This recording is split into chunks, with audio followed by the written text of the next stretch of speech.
जनेनागस्य गम्युञ्जन् सर्वतोस्य च मद्भयम्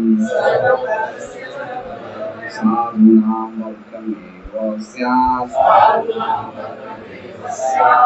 असाधुदमने कृते।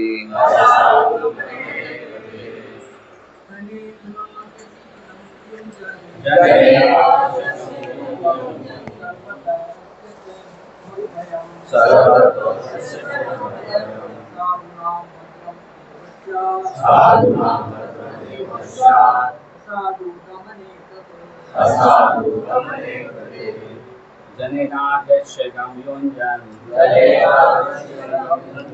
सर्वतोयश्च च मद्भयम् साधूनां भद्रमेव स्यात्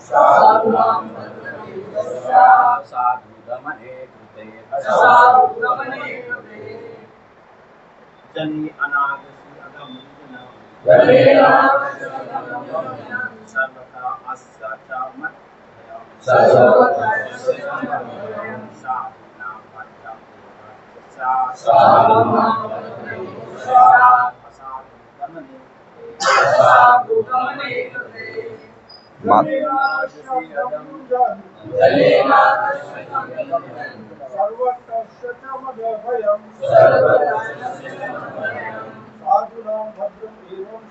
By telling me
माताएं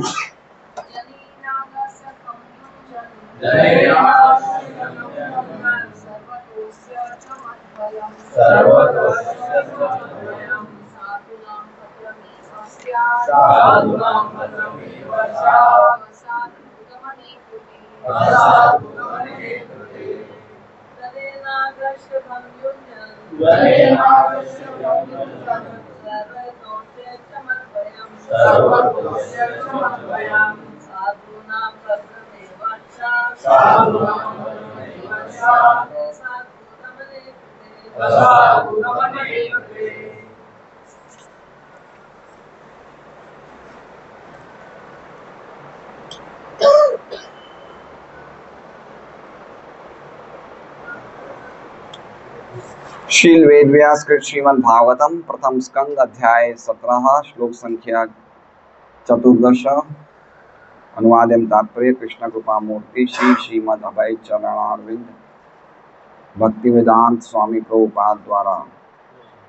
जनेनागस्य गम्युञ्जन् सर्वतोस्य च मद्भयम् साधूनां भद्रमेव स्यात् असाधु दमने कृते। जने जीवों में अनागसी निरपराध अघम कष्ट युंजन लगाकर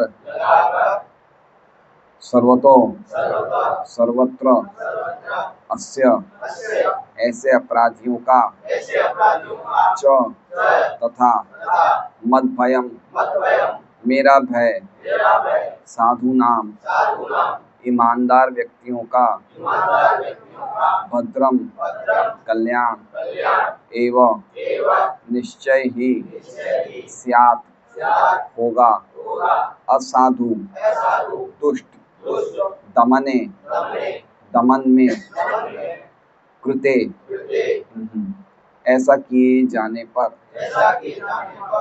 अनुवाद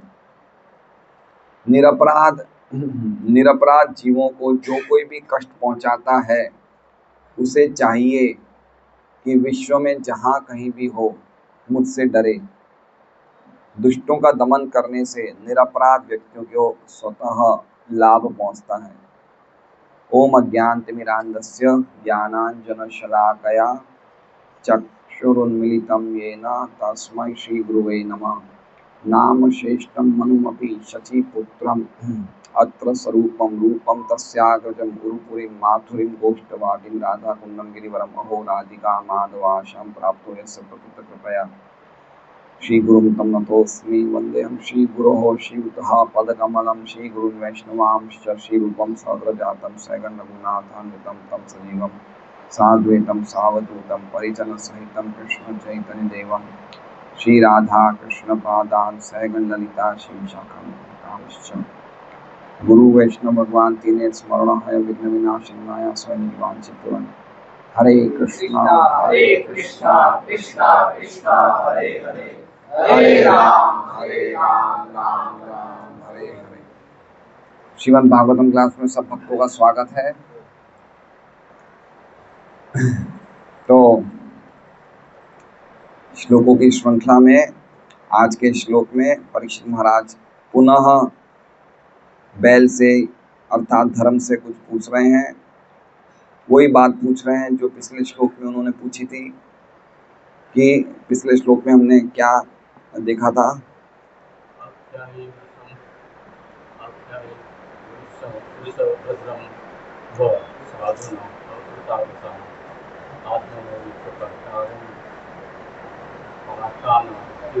दूषणम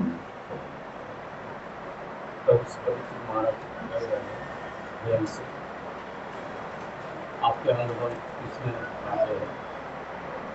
आपका कल्याण साधु अपराध को अपना रूप बिगाड़ लिया है। आप नहीं बताओगे तो हमारे वंश का कीर्ति का नाश होगा। कीर्ति का कलंक कीर्ति को कलंक पहुंचेगा। हाँ, आख्यायी वृषभद्रम वह साधु नाम अकृतागसम।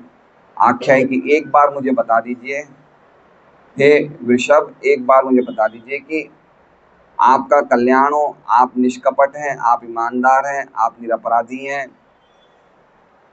आपका ये अंग भंग, आपको विरूप, आपको कुरूप किसने कर दिया? कौन है वो कर्ता जिसने किया है? क्योंकि ऐसा करने से हमारे पृथा पुत्रों का कीर्ति का दूषण हो रहा है। तो ये हमने कल चर्चा करी थी। तो अब ये इस श्लोक से, आज के श्लोक से पिछले श्लोक का लिंक क्या है? कल को बैल ये पूछे कि मेरे आपको बताने से हमारा भद्र कैसे होगा, है ना। उन्होंने कहा था पिछले श्लोक में कि आपका भद्र हो मतलब आपका कल्याण हो, इसलिए आप बताइए, आप हमें बताइए उसका व्यक्ति का नाम जिसने आपके अंग भंग किए हैं, उससे आपका कल्याण होगा। तो बैल क्या पूछे कि मेरे बताने से मेरा कल्याण कैसे होगा? तो उसका जवाब आज परीक्षित महाराज बता रहे कि कैसे कल्याण होगा। तो बता रहे हैं, श्लोक अनुवाद पढ़ते हैं हम। देखिए अनुवाद में दो चीजें हैं। निरपराध जीवों को जो कोई भी कष्ट पहुंचाता है उसे चाहिए कि विश्व में जहां कहीं भी हो मुझसे डरे। एक चीज तो ये है। और दूसरी चीज क्या है? दुष्टों का दमन करने से निरपराध व्यक्ति को स्वतः लाभ पहुंच जाता। तो ये उनके क्वेश्चन का जवाब आ गया। उन्होंने क्या कहा था कि मुझे बताने से, मैं अगर बता दूंगा कि वो कौन था तो मेरा भद्र कल्याण कैसे होगा? तो उसका आंसर परीक्षित महाराज दूसरे लाइन में दे रहे हैं कि अगर दुष्टों का दमन होता है तो साधुओं का अपने आप ही कल्याण हो जाता है ना। दुष्टों के दमन से क्या हो जाता है? साधुओं का अपने आप भद्र हो जाता है। तो पहले हम दो पार्ट समझेंगे। इस अनुवाद में दो पार्ट है। पहला पार्ट क्या है निरपराध जीवों को जो कोई भी कष्ट पहुंचाता है उसे चाहिए कि विश्व में जहां कहीं भी हो मुझसे डरे, है ना। मुझसे डरे ऐसा क्यों कहा? परीक्षित महाराज अपना घमंड बता रहे हैं कि वो मुझसे डरे, क्यों कहा ऐसा? देखिए इसमें ऐसा है कि जिस व्यक्ति ने यानी कि कली ने, जिस भी व्यक्ति ने उनकी टांग काटी है, किसकी? बैल की। अगर वो टांग काट के कहीं चला गया, दूसरे कहीं जगह चला गया, तो वहां पे वो क्या करेगा? वो वहां पे कोई पुण्य कार्य करेगा? वो वहां पे भी वही काम करेगा। और अगर उसका किसी ने, ऐसे व्यक्ति ने उसको आश्रय दे दिया जहां पे वो सुरक्षित है, तो इससे क्या होगा? इससे तो और ज्यादा परेशानी बढ़ेगी। इसलिए कह रहे हैं मुझसे डरे। समझ रहे हैं बात को? मुझसे डरे का मतलब क्या कहना चाहते हैं? कुछ हिंट समझ रहे हैं? मुझसे डरे का मतलब ये कि अगर वो विश्व में कहीं भी होगा मैं उसे ढूंढ निकाल लूंगा। समझ रहे हैं? देखिए कुछ लोग होते ही ऐसे हैं जो निरपराधियों को कष्ट देते हैं। इसमें पहला पहला लाइन क्या है? निरपराधी जीवों को जो कोई भी कष्ट पहुंचाता है। हम देखते हैं इस प्रकार के कुछ लोग होते हैं, जैसे हम कभी ट्रेन में बैठते हैं तो कुछ ना कुछ ऐसे लोग होंगे जो अपनी सीट पे, हमारी सीट पे बैठे लेकिन हटने में थोड़ी दिक्कत करेंगे, है ना। उनका स्वभाव ही होता है कि कैसे ना कैसे हम दूसरों को कष्ट पहुंचाएं। होते हैं ऐसे लोग, है ना। कुछ लोग होते हैं उनके हाथों में खुजली आती, किसी को बेहदाए थप्पड़ मार देते हैं। होता है ऐसा?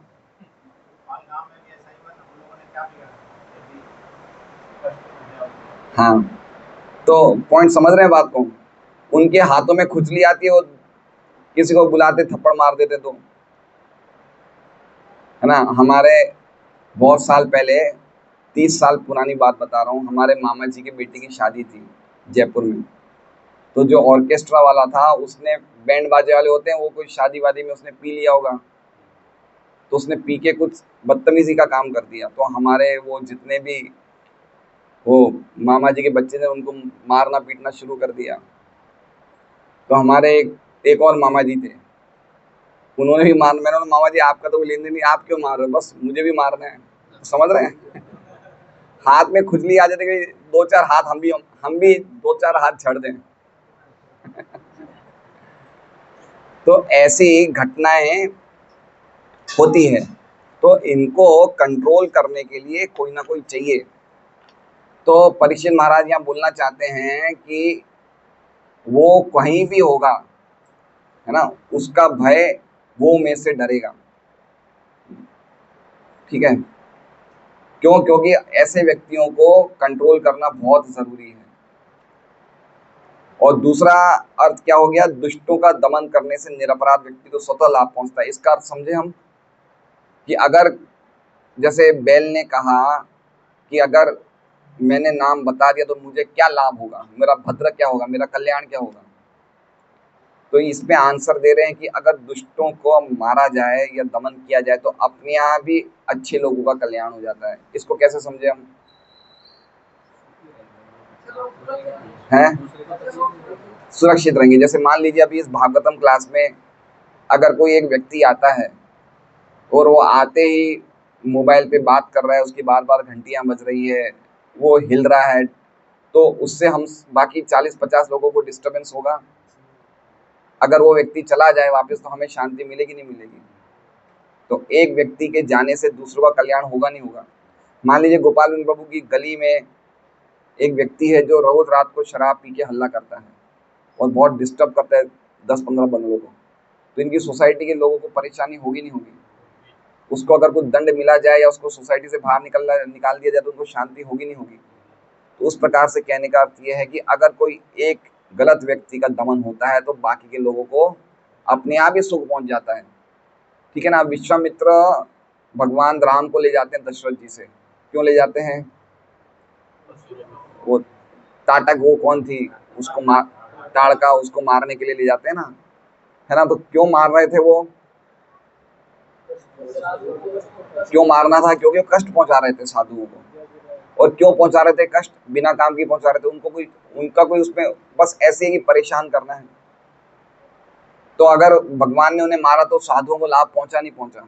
खरदूषण को मारा, मरीचि को मारा, फिर इनको मारा, ताड़का को मारा, है ना, सुबाहु मारीच और सुबाहु को मारा। तो कहने का तात्पर्य ये है कि इनको दमन होना चाहिए। सर्वत्र भय हो मतलब वो कहीं भी बच नहीं सकता। ये पॉइंट बहुत जरूरी है। कहीं भी हम लोग ऐसी चीज देखते हैं कि अगर कोई व्यक्ति भारत में अपराध करता है या गलत काम करता है और वो स्विट्जरलैंड चला जाए तो वहां बच के रहता है, ऐसा होता है?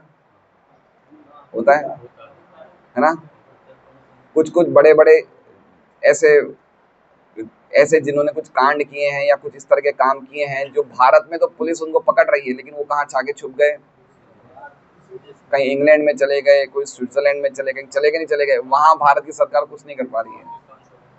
पाकिस्तान चले गए, दाऊद इब्राहिम, ठीक है, तो सरकार कुछ कर नहीं पा रही भारत की। लेकिन परीक्षित महाराज बता रहे कि वो चाहे कहीं भी जाएगा मेरे से बचेगा नहीं। पॉइंट समझ रहे हैं?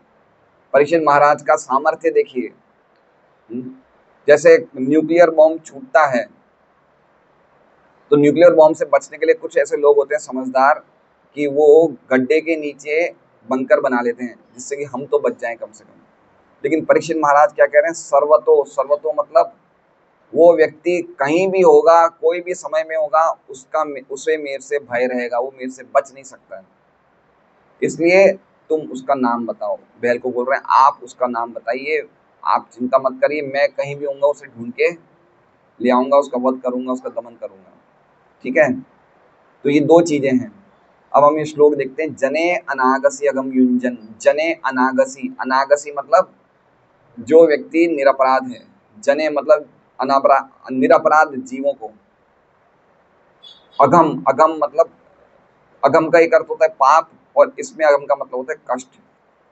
और युंजन का एक मतलब होता है जोड़ना, और इसमें युंजन का मतलब होता है पहुंचाना।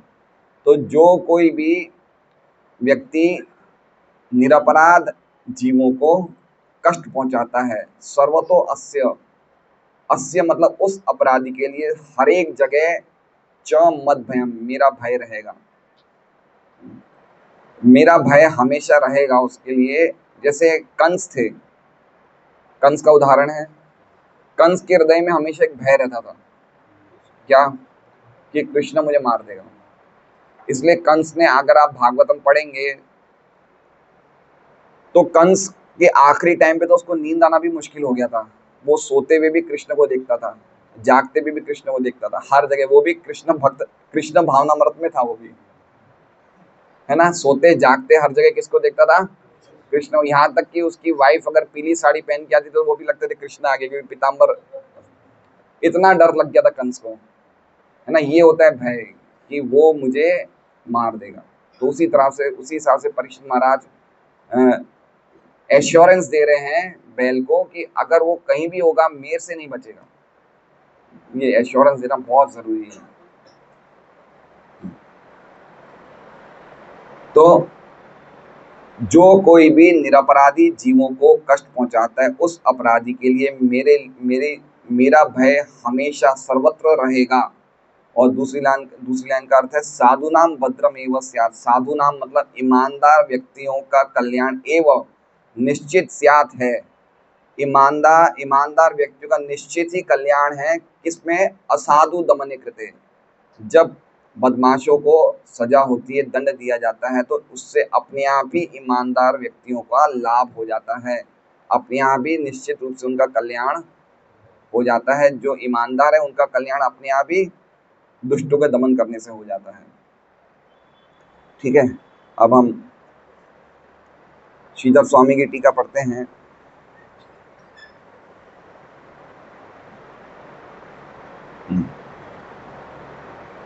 जिन निरपराध जीवों पे दुख जो भी पहुंचाता है उसको हमेशा मेरे से डरने की आवश्यकता है।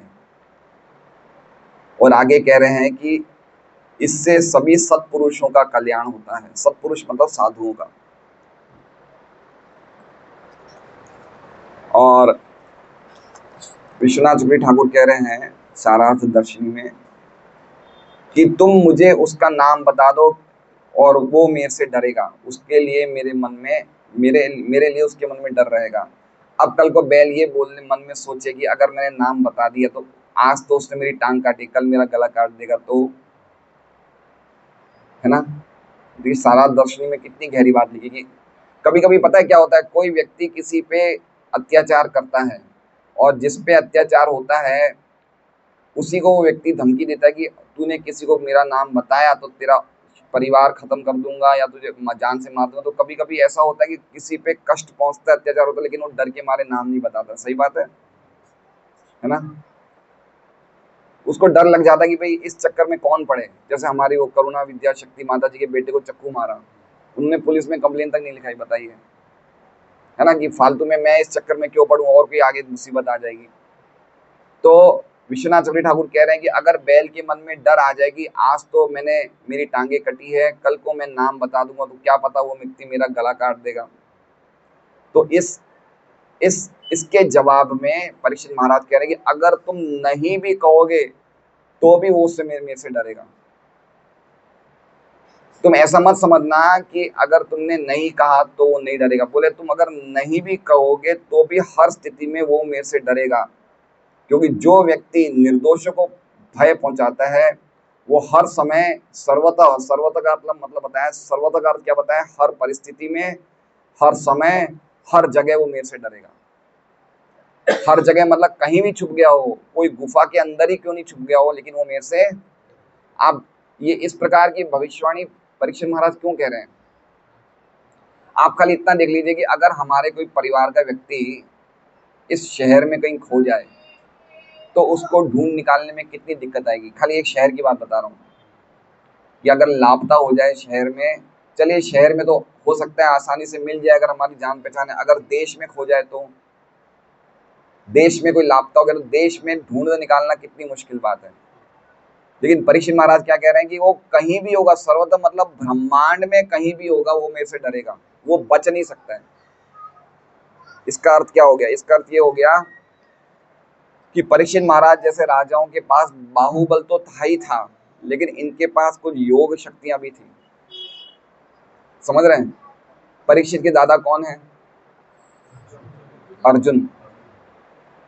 अगर हम भागवतम पढ़ेंगे 10वें स्कंद का 89वां अध्याय, तो उसमें एक ब्राह्मण था जिसके बेटा जन्म लेके मृत्यु को प्राप्त होता था, और उनके शायद 8 या 9 बच्चे इस प्रकार से मृत्यु को प्राप्त हो जाते हैं। और जब भी मृत्यु को प्राप्त होते थे, वो ब्राह्मण अपने पुत्र को लेके आता था, डेड बॉडी को, और द्वारका में सभा में उग्रसेन, भगवान कृष्ण, बलराम जी, उद्धव जी सब बैठे रहते थे, उनके सामने लेके आता था और कहता था कि ये तुम्हारा कैसा राज्य चल रहा है, मेरा बेटा तुम्हारे बाप के सामने मर रहा है ना। तो एक बार अर्जुन भी उस सभा में बैठे थे, वो ब्राह्मण आया तो अर्जुन ने बोला कि मैं गांडीवधारी अर्जुन हूँ, और अब तुम जब संतान उत्पन्न करोगे तुम खाली मुझे बुला लेना, मैं तुम्हारे बेटे की जन्म होते वो बेटा नहीं मरेगा। तो ऐसा ही हुआ, अर्जुन ने जन्म के पहले वो ब्राह्मण के आश्रम में, कुटिया में चारों तरफ से क्या कहते हैं, तीरों का पूरा पूरा पिंजरा बना दिया, मतलब कुछ भी घुस नहीं सकता था। इस प्रकार से उन्होंने रक्षा करी उस ब्राह्मण के बेटे की। ब्राह्मण के बेटे ने जन्म लिया, जन्म लेते ही रोया और रोते ही वो मर गया। तो अर्जुन को ब्राह्मण ने खूब सुनाया, बोले तुम तो बहुत बड़ी बड़ी बातें कर रहे थे। तो अर्जुन वो ब्राह्मण के बेटे को ढूंढने के लिए वो ब्रह्मलोक तक जाते हैं। आप समझ रहे हैं? कहाँ जाते हैं? मतलब स्वर्ग जाते हैं, ब्रह्मा जी के लोग जाते हैं, नीचे पाताल जाते हैं। मतलब समझ रहे हैं? कोई बाहुबल वाला अकेला कोई हाथों की पैरों की शक्ति से यहाँ नहीं जा सकता है। मतलब अर्जुन के पास योग शक्तियां थी, वो जहाँ जा सकता था। तो उसी प्रकार से परीक्षित महाराज कह रहे हैं कि वो व्यक्ति कहीं भी जाएगा मेरे से बचेगा नहीं, उसको मेरा भय रहेगा, तुम मुझे नाम बताओ। इस तरह से परीक्षित महाराज कह रहे हैं। तो बहुत ही अद्भुत, ये कितनी इतनी सी चर्चा है कि उसका नाम क्या, उसमें कितने श्लोकों पे चर्चा हो रही है। दिख रहा है आप भागवतम कितना कितना इंटरेस्टिंग है। बात इतनी है कि उसका नाम क्या है, लेकिन उसमें भी कितने सारे श्लोक बोले जा रहे हैं, एक एक चीज को डिटेल से हमें समझने का अवसर प्राप्त हो रहा है।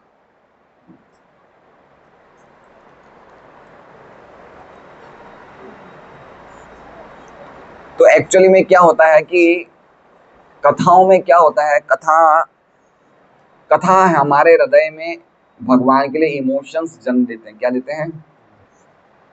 तो इस प्रकार की कथा में हम लोगों को एक क्या कहते हैं, एक फॉर्मल वे में नहीं आना, कथा सुनी और कथा सुन के प्रसाद लेके चले गए, नहीं, कथाओं में प्रवेश करना चाहिए, है ना। जैसे हमने एक कथा सुनी थी जिसमें एक राजा कुलशेखर थे, वो भगवान राम रामायण सुन रहे थे और रामायण में उन्होंने सीता माँ का अपहरण हुआ, तो इतने क्रोध में आ गए कि उन्होंने बोला सेना बाहर निकालो, हम अभी रावण पे चढ़ाई करने जाएंगे।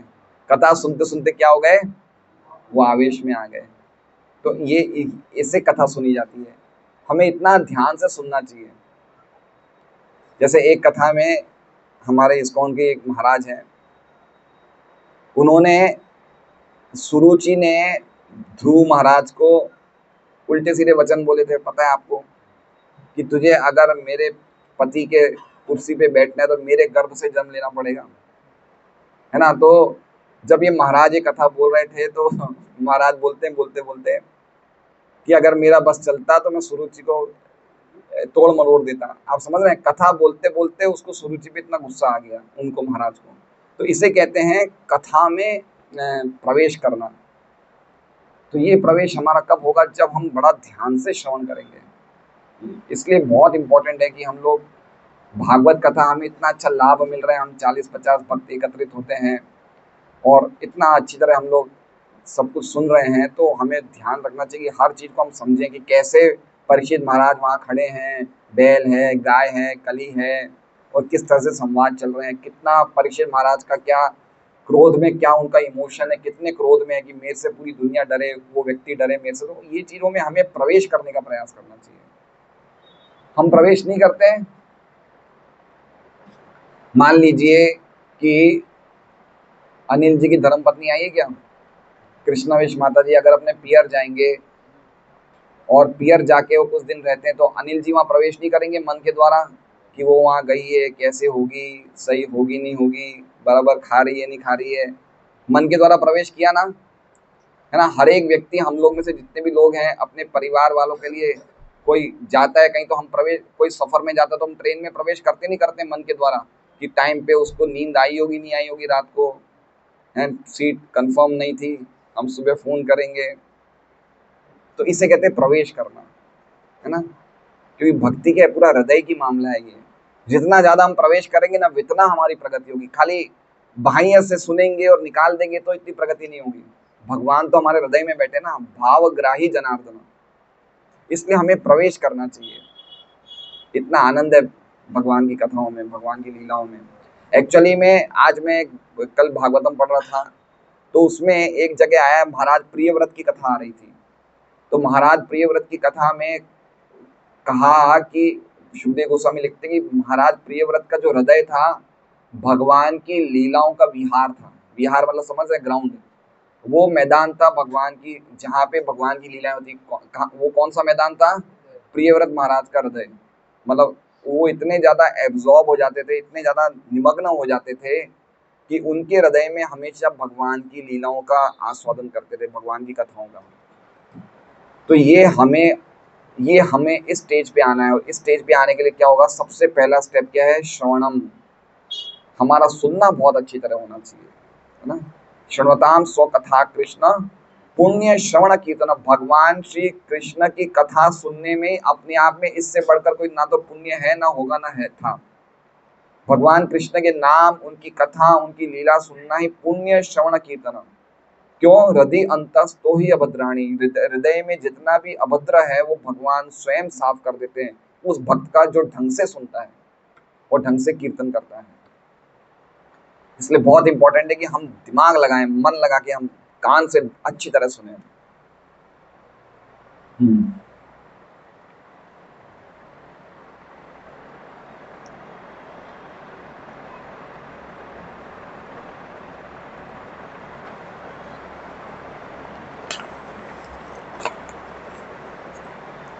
ठीक है, तात्पर्य हम पढ़ते हैं। बेईमान दुष्ट लोग राज्य के कायर तथा नपुंसक शासनाध्यक्षों के कारण फूलते फलते हैं। आप देख रहे हैं प्रभुपाद क्या लिख रहे हैं, पहली लाइन, नपुंसक शासनाध्यक्ष, मतलब जो समाज के जो नेता हैं, जो सरकार चला रहे हैं, उनको क्या बोल रहे हैं प्रभुपाद, नपुंसक। आप समझ सकते हैं प्रभुपाद का क्या स्टैंडर्ड है। इस तरह से कोई साधु बोल सकता है? क्या हमारे मन में साधु के लिए भावना आती है कि साधु तो मीठा बोलता होगा, स्माइल करता होगा, ऐसी कठोर बातें साधु बोल सकता है? लेकिन प्रभुपाद क्या कर रहे हैं, खाली वो ही बोल रहे हैं जो भगवान बोलते हैं। भगवान ने गीता में कहीं नपुंसक शब्द इस्तेमाल किया है? हाँ या ना? अर्जुन को किया है। क्लेब्यम मास्म गम पार्थ 2.3, और उसी चीज को भगवान प्रभुपाद रिपीट कर रहे हैं। देखिए, इसे कहते हैं परंपरा, है ना। प्रभुपाद बहुत जगह उन लोगों को मूर्ख बोलते थे, मूढ़ बोलते थे, गधे बोलते थे, जो भगवान की शरण में नहीं आते थे। तो एक बार 2-3 भक्तों ने कहा कि प्रभुपाद आप इतना कठोर मत बोला करो। तो प्रभुपाद बोले, मैं नहीं बोल रहा हूँ, कृष्ण बोल रहे हैं, नमाम दुष्कृतनो मूढ़ा प्रपद्यन्ते नराधमा। तो नपुंसक शब्द प्रभुपाद ने क्यों बोला? क्योंकि उस टाइम अर्जुन को भी भगवान कहते हैं कि तुम लड़ाई नहीं कर रहे हो, तुम नपुंसक हो। तो ये देखते हैं, इसे बोलते हैं आचार्य। आचार्य का अर्थ क्या होता है? जो भगवान बोलते हैं उसको एज इट इज प्रेजेंट कर देना, ना ऐसे ही प्रस्तुत कर देना। तो इस प्रकार प्रभुपाद ने प्रचार किया। बेईमान दुष्ट लोग राज्य के कायर तथा नपुंसक शासनाध्यक्षों के कारण फूलते फलते हैं, किंतु जब शासनाध्यक्ष राज्य के किसी भी कोने के सभी प्रकार के बेईमान दुष्टों का दमन करने में समर्थ होते हैं तो वे पनप नहीं पाते। ये श्लोक के कौन से शब्द पे बोल रहे हैं? इस श्लोक में ऐसा कौन सा शब्द है जैसे प्रभुपाद ने बात बोली है? सर्वतो च मद भयम, है ना। देखिए, एक शासक का ऐसा डर होना चाहिए, है ना। आतंकवादियों में होना चाहिए, या चोरों में होना चाहिए, या जो धोखाधड़ी कर रहे हैं, या जो फरेब कर रहे हैं, उनके हृदय में ऐसा शासन अध्यक्ष के लिए, ऐसा नेता के लिए डर होना चाहिए। और वो डर जब खत्म हो जाता है तो और ज्यादा समस्याएं बढ़ जाती हैं। समझ रहे बात को? जैसे अभी भारत के 26 उनको मारा है पर्यटकों को, है ना। तो हमारी सरकार ने उसका जवाब दिया 15 दिन बाद। तो हमें अच्छा लगा ना कि भाई जवाब दिया, है ना। हम लोगों को ऐसा लगा कि भाई हमारे नेता डरे हुए नहीं हैं, चुपचाप नहीं रहते, कुछ सामने जवाब देते हैं। तो उसी प्रकार से सामने जवाब देना चाहिए, जब आवश्यकता है तो जवाब देना जरूरी है। लेकिन कभी एक बात देखी है, कभी हमने सोचा एक बात, कल मैं ये लेक्चर को लिख रहा था, उस टाइम ये लेक्चर पे पॉइंट्स लिख रहा था क्या बोलना है, तो मेरे एक चीज ध्यान में आई कि 26 लोगों की पुकार से पूरी दुनिया हिल गई, और 9 लाख गायों की पुकार से क्या हो रहा है। देखिए, ये वास्तव में ये बिल्कुल न्याय हो रहा है। 9 लाख गाय कहाँ चिल्ला रही है वो किसी को सुनाई नहीं दे रहा है, और 26 पर्यटक अपनी इंद्र तृप्ति के लिए गए, उसको इतना बड़ा हल्ला हो गया। हम ऐसा नहीं बोल रहे कि नहीं होना चाहिए, गलत हुआ है, होना ही चाहिए, लेकिन जब गायें पुकारती है तब कौन सुनता है? बहुत इंपॉर्टेंट बात है ये। तो जब तक गायों की सुरक्षा नहीं होगी तब तक इस प्रकार की हरकतें होती ही रहेगी, रुक नहीं सकती है। जब दुष्टों को दृष्टांत रूप से दंडित किया जाता है तो समस्त भद्रता स्वतः ही उसके पीछे पीछे आती है। समझ रहे हैं बात को? क्या लिखा है? जब दुष्टों को दृष्टांत रूप से दंडित किया जाता है, दृष्टांत रूप समझ रहे हैं? दृष्टांत रूप मतलब इतने खतरनाक तरीके से दंड देना चाहिए कि उनके जो बाकी साथी हो उनको देख के डर जाए। समझ रहे हैं बात को? जैसे मान लीजिए कि अगर कोई व्यक्ति बहुत बड़ा कोई आतंकवादी है, या बहुत बड़ा कोई सरगना है, या बहुत बड़ा कोई गिरोह का लीडर है जो गलत काम कर रहा है, उसको सामने लटका के मारना चाहिए कि पूरे लोग जो देखें उनको लगे कि इतना कठोर दंड मिल रहा है, तो अपने आप ही वो डर जाए, वो नहीं करें। इसलिए कह रहे हैं दृष्टांत रूप से। दृष्टांत मतलब उनका उदाहरण दिया जाना चाहिए कि भाई ऐसे मारा था, जिससे कि अपने आप ही बाकी जो लोग हैं वो अपने आप ही पीछे हो जाए, शांत हो जाए। तो ये पूरा ये तात्पर्य हम पढ़ रहे हैं, ये पहली लाइन पे पढ़ रहे हैं कि नेता का इतना भय होना चाहिए, इतना भय होना चाहिए नेता का। अब दूसरी लाइन का बता रहे हैं, जैसा पहले कहा जा चुका है, ये राजा या प्रशासक का मुख्य कर्तव्य है कि वो शांत निरपराध प्रजा को सभी प्रकार से सुरक्षा प्रदान करें। अब देखिए कितनी इंपॉर्टेंट बात है, किस प्रजा को सुरक्षा प्रदान करनी चाहिए? शांत और निरपराध। देख रहे हैं बात को? तो ये प्रजा शांत और निरपराध है, वो भी राजा को ही बनाना पड़ेगा। इसलिए राजा का सबसे पहला कार्य क्या है? देखिए, राजा मतलब प्रधानमंत्री समझ लें या राष्ट्रपति समझ लें या पूर्व काल में राजा समझ लें, उसका सबसे पहला कार्य क्या है? कि प्रजा को शांत और निरपराध तो बनाना सिखाएं, वो पहला कार्य है। क्योंकि इसमें स्पष्ट लिखा है कि शांत निरपराध प्रजा को सभी प्रकार से सुरक्षा प्रदान करें, है ना? तो शांत और निरपराध प्रजा कब बनेगी? जब मनुष्य समाज को 8 विभागों में विभाजित किया जाएगा, और 8 विभागों में विभाजित करने के बाद हर एक व्यक्ति अपने विभाग के नियमों का पालन कर रहा है या नहीं कर रहा है, वो राजा को देखना है। समझ रहे हैं बात को? कौन से 8 विभाग हैं? पहले 4 विभाग, हर एक व्यक्ति को जैसे ही व्यक्ति मनुष्य जीवन प्राप्त करता है, उसको 4 विभागों में विभाजित करना चाहिए: ब्राह्मण, क्षत्रिय, वैश्य, शूद्र। फिर उसके बाद वापस उसी के अंदर 4 विभाग और किए जाए: ब्रह्मचार्य, गृहस्थ, वानप्रस्थ, संन्यास। और हर एक व्यक्ति अपने आश्रम और वर्ण के अनुसार अपने नियमों का पालन कर रहा है नहीं कर रहा है, ये देखना राजा का काम है। ये राजा का काम है। अगर वो नहीं कर रहा तो उसको बताना चाहिए भाई तुम्हें ऐसे करना है ना? अब क्या हो रहा है, राजा क्या कर रही है? उसको खाली टैक्स ही कलेक्ट करना है और कुछ नहीं करना है। अगर आप टैक्स दे रहे हो, चाहे आप शराब पी रहे हो, चाहे मांस खा रहे हो, आपका टैक्स टाइम पे आ रहा है सरकार के पास, चाहे लोकल टैक्स हो, शहर का टैक्स हो, एसएमसी या जो भी टैक्स हो, या फिर सरकारी टैक्स हो, इनकम टैक्स हो या जीएसटी हो, अगर आप टाइम पे दे रहे हो, आप अपने पर्सनल लाइफ में कुछ भी करो, उससे सरकार को कोई लेना देना, टैक्स टाइम पे आना चाहिए। ये कलयुग के सरकार का इसलिए भागवतम में नाम आया दस्यु धर्म। दस्यु मतलब लुटेरे। सरकार ही लुटेरी बन जाएगी।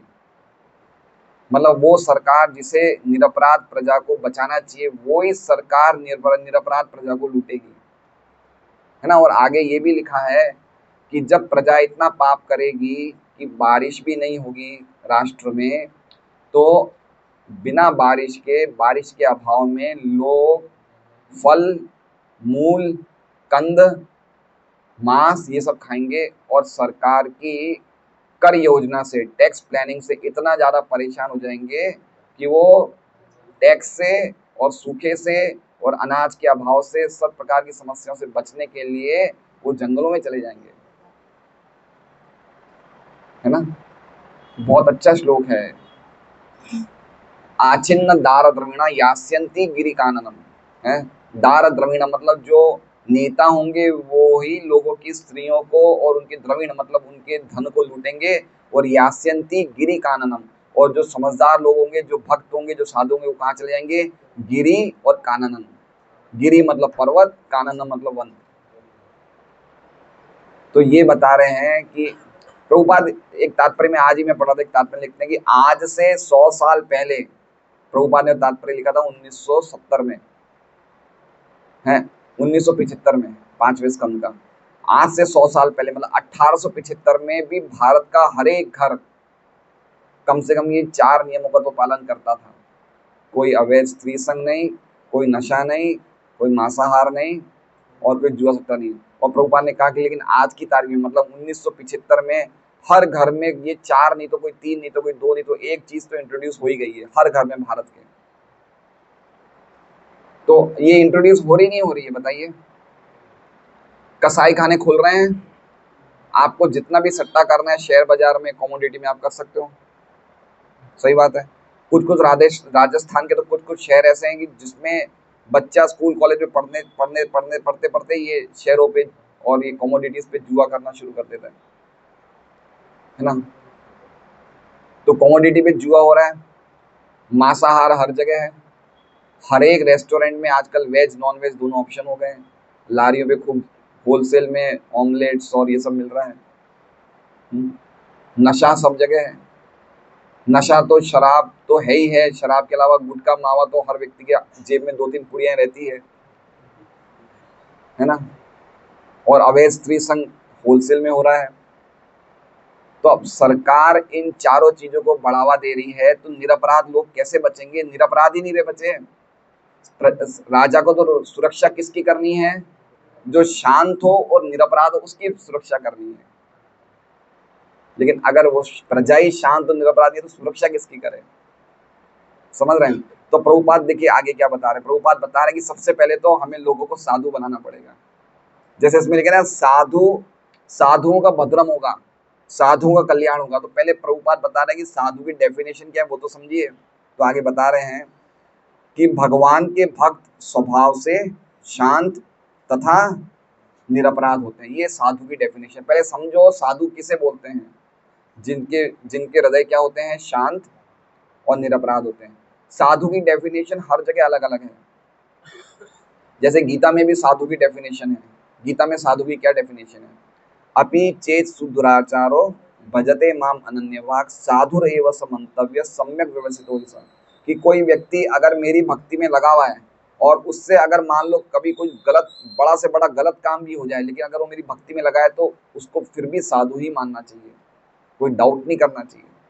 इतनी बड़ी बात भगवान कह रहे हैं कि अगर मान लो कोई पूरी तरह से भगवान की भक्ति में लगा है, मान लो उससे कुछ गलत काम हो जाए, लेकिन इसका मतलब ये नहीं बोलना चाहिए कि वो तो बदमाश है, वो साधु ही है। वो भगवान कह रहे हैं वो भक्ति है, आप उसको गलत नहीं बोल सकते। भाई हो गया, गलती हो गई, लेकिन ये गलती मतलब जानबूझ के करी हुई गलती नहीं। कभी कभी प्रकृति के 3 गुणों का इतना जबरदस्त प्रभाव होता है कि कभी व्यक्ति से गलती हो जाती है, लेकिन अगर वो भगवान की भक्ति में लिखा तो उसे साधु ही समझना चाहिए। ये गीता की डेफिनेशन है साधु की। और भागवत की डेफिनेशन क्या है? उसमें 6 गुण होते हैं साधु में। कौन से 6 गुण होते हैं साधु में? अगर हम अपने आप को साधु समझ रहे हैं तो हमारे में गुण होने चाहिए। तो सबसे पहले करें तितिक्षव। तितिक्षव मतलब वो सहनशील होना चाहिए। फिर दूसरा क्या है? कारुण्य, कारुणिका। कारुणिका मतलब उसमें दया की भावना है। तितिक्ष कारुणिका। सूरदा सर्वदेही नाम, जितने भी जीवात्माओं ने भौतिक शरीर धारण किए उनका वो वेल विशर होना चाहिए। क्या होना चाहिए? शुभ चिंतक होना चाहिए। अजात शत्रु, अजात शत्रु मतलब भक्त का कोई शत्रु नहीं होना चाहिए।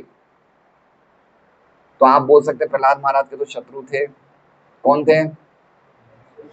हिरण्यकशिपु। प्रहलाद महाराज के शत्रु हिरण्यकशिपु थे, लेकिन प्रहलाद महाराज उनको मानते नहीं थे।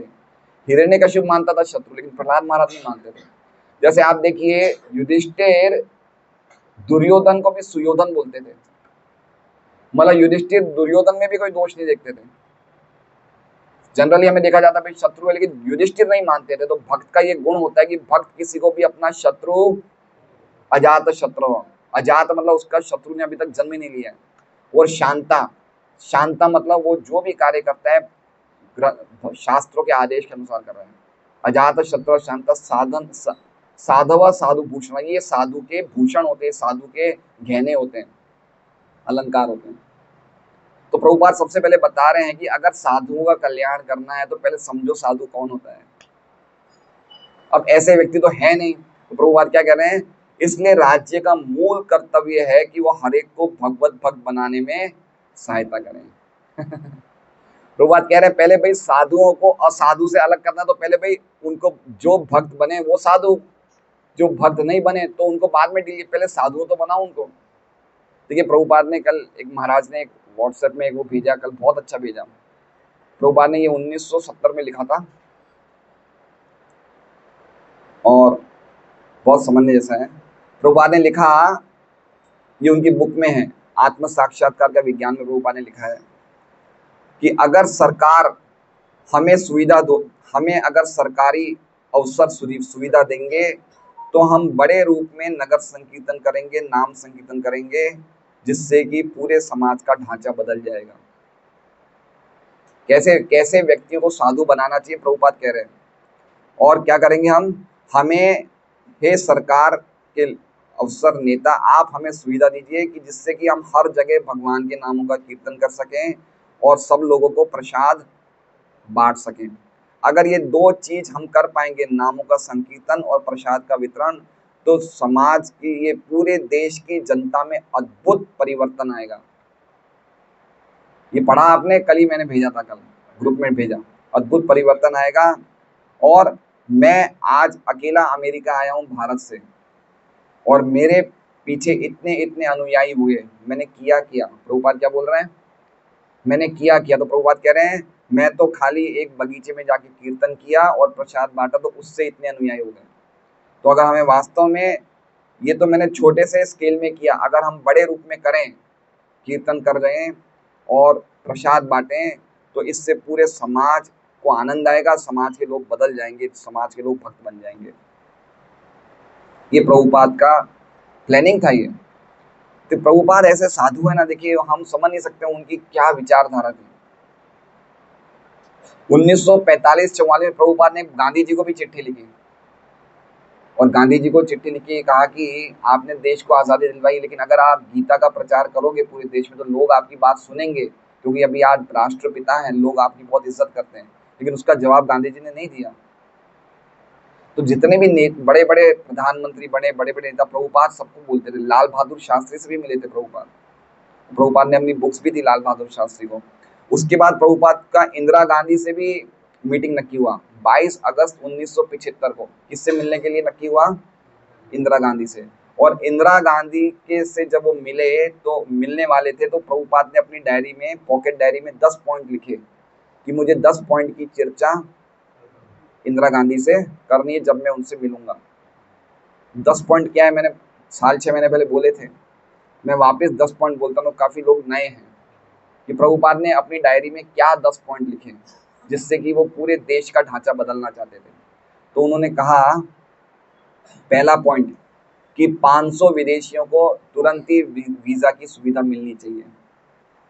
क्यों कहा? क्योंकि उन्होंने सबसे पहले प्रचार फॉरेन गए, तो फॉरेन से भक्त लोग इंडिया आते थे कि भाई भारत की संस्कृति को देखने के लिए, तो वीजा मिलने में बड़ी दिक्कत होती थी।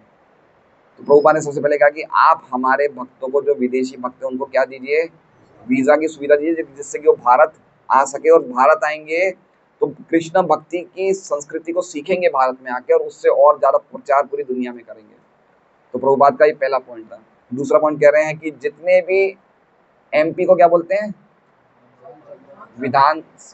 विधायक या सांसद, एमएलए को विधायक बोलते हैं। तो बोले जितने भी विधायक सांसद हैं वो सब ब्राह्मण दीक्षित भक्त होने चाहिए। क्या कह रहे हैं? जितने भी सांसद हैं उनकी दूसरी दीक्षा भी हो जानी चाहिए। तीसरा कह रहे हैं कि संजय गांधी को राजा बनाया जाए और तुम बन जाओ राजमाता। राजमाता मतलब इंदिरा गांधी को क्या कहा कि तुम बनोगी राजमाता और संजय गांधी बनेगा राजा, क्योंकि प्रभुपाद को कभी भी डेमोक्रेसी पसंद नहीं थी। डेमोक्रेसी को क्या बोलते हैं हिंदी में? प्रजाशाही, प्रजातंत्र, उनको कभी पसंद नहीं था। प्रभुपाद ये बोलते थे कि एक लारी चलाने वाले व्यक्ति का भी एक वोट और टाटा बिरला का व्यक्ति का भी एक वोट, ये कैसा पागलपन है? समझ रहे हैं? कोई इतना समझदार व्यक्ति है जो 1000 लोगों को नौकरी में रख रहा है, वो समझदार होगा, और उसको भी आप एक वोट ही दे रहे हो, और जो बिल्कुल लारी ठेला थे उसको भी एक वोट दे रहे हो। तो ऐसे नेता चुनोगे क्या देश का? अभी हो क्या रहा है, समझदार लोग तो जाते नहीं वोट देने, और मुसलमानों की होलसेल में लाइन जाती है ना। तो नेता कैसे बनेगा? अब देने वाले जब म्लेच्छ यवन शूद्र होंगे तो नेता कैसा बनेगा? तो प्रभुपाद जी को कभी भी प्रजातंत्र पसंद ही नहीं था। प्रभुपाद चाहते थे कि हमारे वैदिक काल से राजाशाही चली आ रही है, तो राजाशाही होनी चाहिए। तो प्रभुपाद की प्लानिंग थी। चौथा पॉइंट उन्होंने लिखा कि जितने भी कत्ल खाने उन सबको बंद कर दिया जाए। ये सब इंदिरा गांधी को बोल रहे थे प्रभुपाद।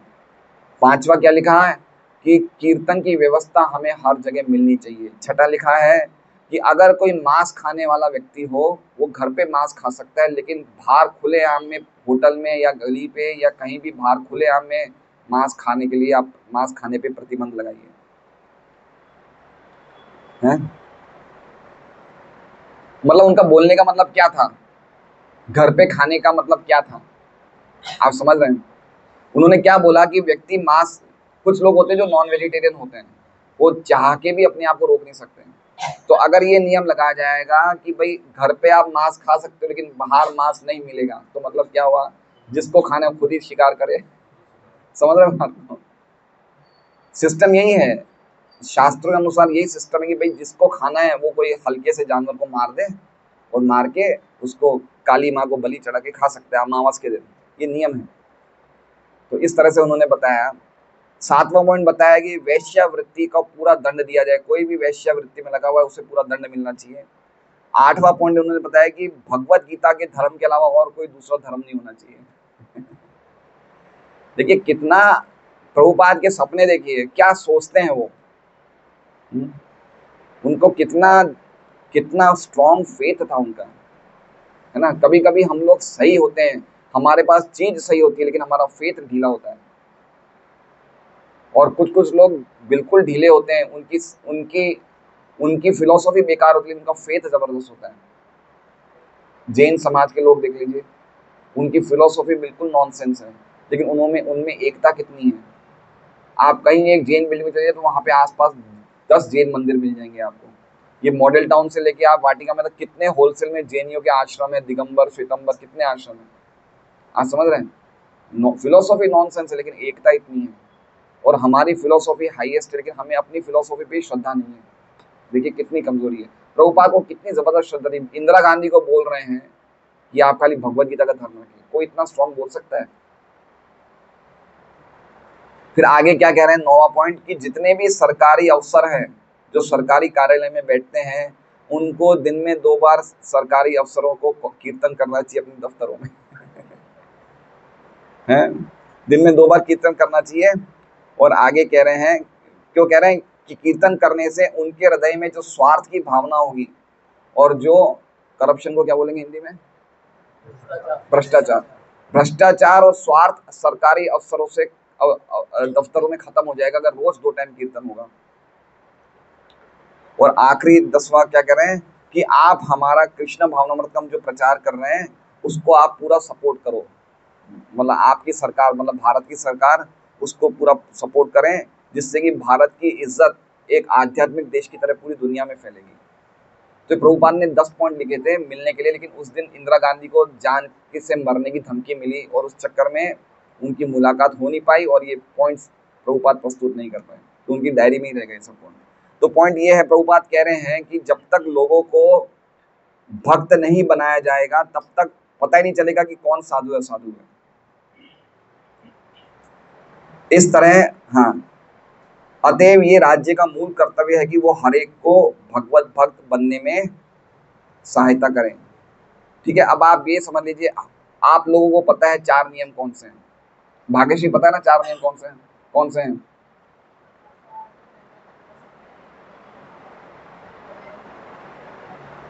हाँ, मांसाहार। अब इतनी सी लड़की को पता है, लेकिन पूरी दुनिया को पता है क्या? कितने लोगों को पता है ये बात भी मेरे हिसाब से सूरत में 1% लोगों को भी नहीं पता है। सही बात है मेघा? सही बात है, लोगों को पता ही नहीं कि गलत है ये। समझ रहे हैं कितनी अज्ञानता है? तो प्रभुपाद कह रहे हैं कि पहले तो लोगों को भक्त बनाया जाए, लोगों को साधु बनाया जाए, उसके बाद ही जो असाधु उनको अलग किया जाएगा। ये पॉइंट प्रभुपाद कह रहे हैं। तब राजा का एकमात्र कर्तव्य रह जाएगा बेईमान दुष्टों का दमन करना। मतलब जब व्यक्ति भक्त बन जाएगा और जो भक्त नहीं बन रहे हैं, जो दुष्ट हैं, उनको फिर दमन करो आप, इजी हो जाएगा फिर। इससे सारे मानव समाज में शांति तथा एकता आएगी। श्रीमद् भागवतम की जय। वाञ्छाकल्पतरुभ्यश्च कृपा सिन्धुभ्यो च पतितानां पावनेभ्यो वैष्णवेभ्यो नमो नमः। तो 2 पॉइंट की कौन सी चर्चा करी आज हमने श्लोक में? एक पॉइंट, पहली लाइन का एक पॉइंट, दूसरी लाइन का दूसरा पॉइंट। पहली लाइन का क्या पॉइंट है कि व्यक्ति के मन में डर होना चाहिए राजा के लिए, उस व्यक्ति के मन में जो निरपराध जीवों को कष्ट पहुंचाता है, उसके मन में डर, ऐसा राजा होना चाहिए कि इतना इतना ज्यादा वो स्ट्रॉन्ग होना चाहिए कि व्यक्ति डरे। और दूसरा पॉइंट क्या बताया है? साधुओं को बनाया जाए जिससे कि वो असाधु से अलग हो जाए, जिससे कि असाधुओं का दमन हो जाए, तो अपने आप ही साधुओं का कल्याण हो जाएगा। तो कितनी गहराई है भागवतम के श्लोक में।